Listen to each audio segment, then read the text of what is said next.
And in actual fact, we don't do any selling. We take an interest. Yeah. The other person is happy that we're interested in them, which actually is building up a genuinely good relationship, which leads to the outcome. Yeah. So just having conversations, knowing when to do something and when not to do something with experience, whether it's a WhatsApp message or an email or a voice note or a phone call, but just taking, so the client that you're dealing with feels that they're important. And I might hear agents thinking and maybe being told or assuming that people don't want to talk these days. What's your take on that? They do and they don't. Tell me more. So how many times have you looked at your phone, you got a call incoming?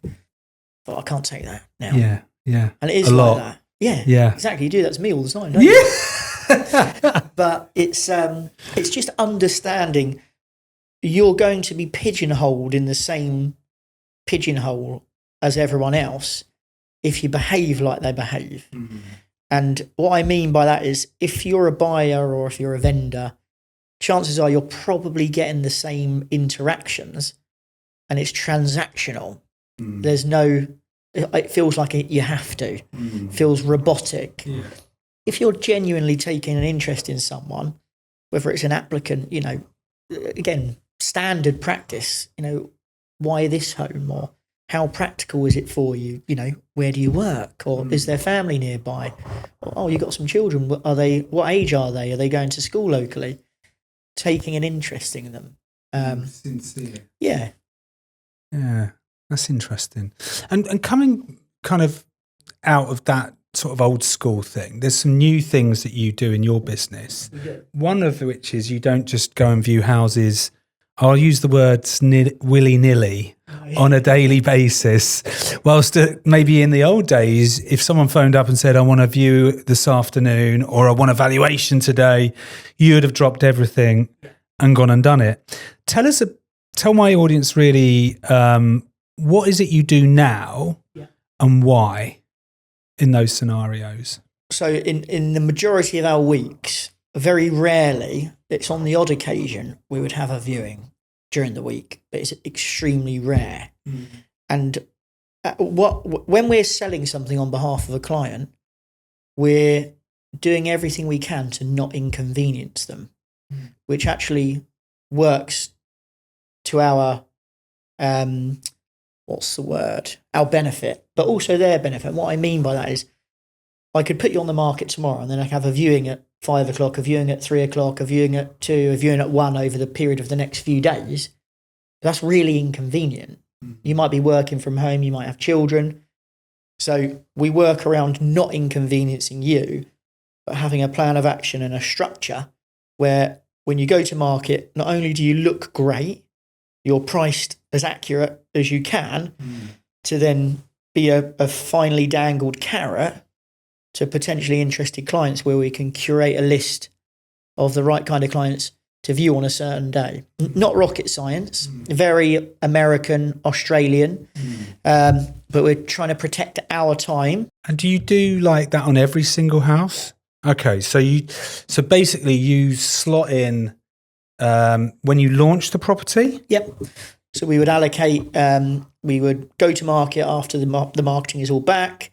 We've confirmed the price. We would go to market in recent times on a Saturday, depending on the price range. A week in estate agency is like a month. It's a very long time. So we would have a week in between going to market before the first viewings.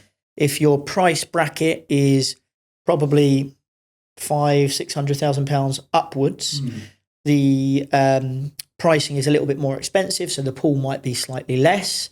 So we want to make sure you've had enough of pre-market time to generate interest with incoming inquiries, speaking to our database, recommending and suggesting.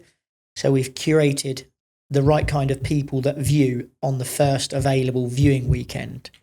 Needs to be really impactful. Okay. So you launch on a Saturday, just going to touch back to that, but you're closed on a Sunday.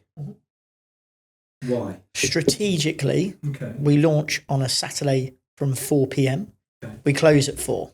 Yeah. So when we come in on Monday, we have got inquiries. ready to deal with. Yeah. Speak to them, liaise. And do you find that those inquiries are still quite hot, Yeah. or have they kind of cooled down over the 24 hours? No, very hot. Still very hot. It's about being strategic. It's about, this was born out of when I first started, I started to get volume after a little while and I couldn't manage it. I remember you saying. So I thought, well, how can I maximize what I can do by using my time wisely, but also really benefiting the client? Yeah. And then I was learning at the time, even though I had a lot of experience in agency, I sort of see some information like Australian, American markets and read up on it, how they structure things. Open house, for want of a better word.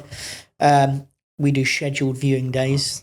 Sounds a little bit more professional. Yeah. And when I looked at that, I thought, well, if my base can be prep during the week, build during the week, convert at the weekend, you're likely to have a better outcome because you've created strong demand. So the week is about building towards the weekend. Yeah. And do you do all of your scheduled block viewings on a Saturday? Yes. Do you not do any during the week? No. Okay. Even in the summer? No. Oh, okay. No, only reason being, and do you know what, because we've had certain scenarios where we've gone to market and we've had, 8 or 10 viewings and we felt it was priced quite accurately and it looked great. And we've got interest in offers, but the offers weren't as great as we expected them to be. But because the demand was really good, we had a reserve list. Yeah. So we've then ran another viewing weekend. Yeah. Lo and behold, we can leverage interest because we have offers. Yeah.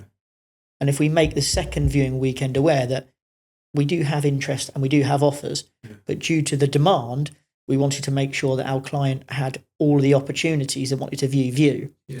And then we would follow again up after the weekend.